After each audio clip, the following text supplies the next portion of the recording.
suis jamais senti appartenir entre guillemets à la race humaine parce que tout le temps, dans les écoles, dans ma vie même militaire, je me sentais un peu à part et je me suis dit c'est pas possible, il y a bien un univers où d'autres gens comme moi aiment se retrouver, mais où il est. Et donc c'était une forme de quête graphique ou de code que j'essayais de déchiffrer pour pouvoir retrouver cet univers ou, dans le pire des cas, en créant un moi. Et puis en dessinant ces formes, j'ai découvert, parallèlement en faisant de la voile, de la plongée, que ça ressemblait beaucoup à l'univers aquatique et même spatial.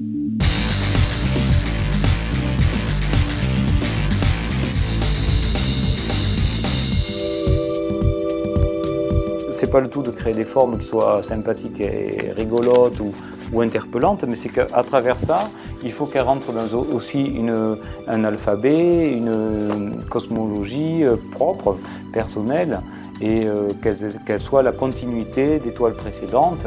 Et là-dessus, en fonction donc, de mon alphabet, de mes couleurs, je construis la toile.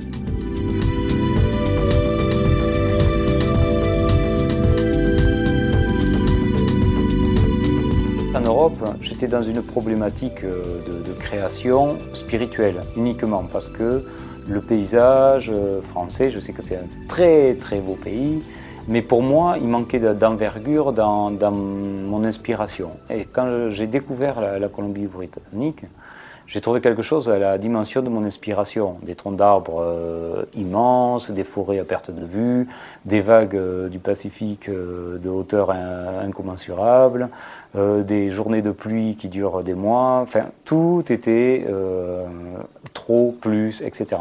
Et un artiste a besoin de ces fortes inspirations pour en tirer en fait la quintessence.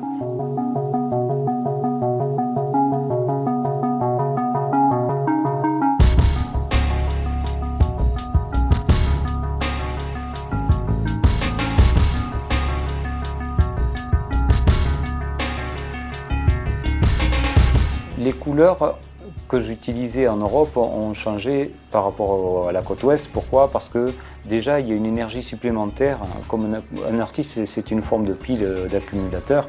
Donc cette énergie supplémentaire m'a donné envie de prendre des risques sur les couleurs parce que je me suis dit de toute façon on est dans un pays neuf. Ici on peut faire ce qu'on veut, c'est le pays de la liberté.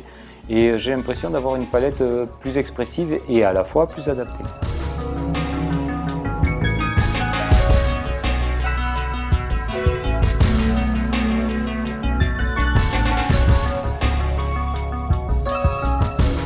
Souvent on me pose la question pourquoi il y a autant de couleurs joyeuses, est-ce que c'est pas aussi des couleurs pour les enfants, pourquoi vous ne faites pas des toiles plus sombres, plus sérieuses? Alors il ne faut pas confondre la bonne humeur et la morbidité. J'adore mettre des couleurs franches, gaies, tranchantes, lumineuses, parce que la couleur est pour moi un gage d'immortalité.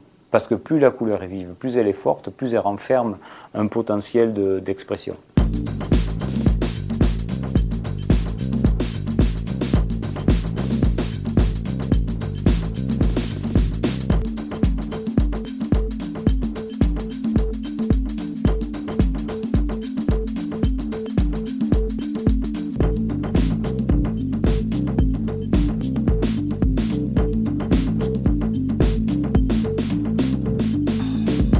Les gens disent que mes toiles sont abstraites, effectivement, mais en fait, est-ce que tout ce qu'on voit qui est figuratif est vraiment réel et ce qu'on ne voit pas n'existe pas? Donc je pense que mon abstraction existe, seulement on n'a pas le pouvoir pour l'instant et la capacité de les voir.